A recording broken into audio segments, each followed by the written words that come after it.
Understanding HVAC Delta T is key to keeping your gas furnace running safe and smooth without surprise breakdowns.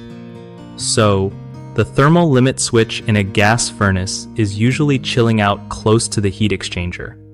This little guy's job is to keep things from getting too toasty by opening up the electrical circuit if it senses the furnace is overheating.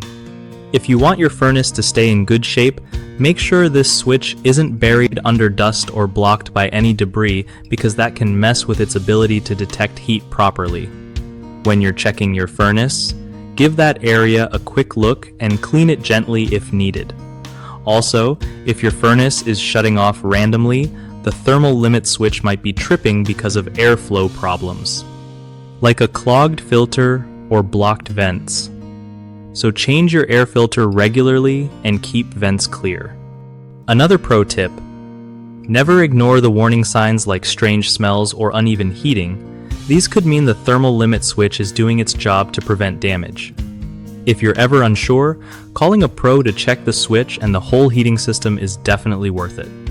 One of the most common mistakes people make with their gas furnaces is ignoring the thermal limit switch's role, which leads to overheating issues that could damage the heat exchanger. The fix here is to keep filters clean and ensure good airflow so the furnace doesn't get too hot.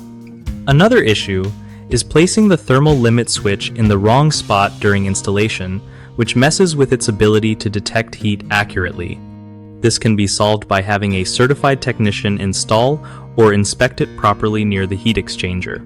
Lastly, some folks try to bypass or disable the thermal limit switch when it trips frequently. Big no-no, because it's there to protect your home and furnace. Instead, find out why it's tripping and fix that problem first. BigHomeProjects.com helps homeowners easily connect with trusted local contractors who know their way around HVAC systems and other home projects. For contractors, it's a great way to get more work by reaching people who really need their skills in their neighborhood.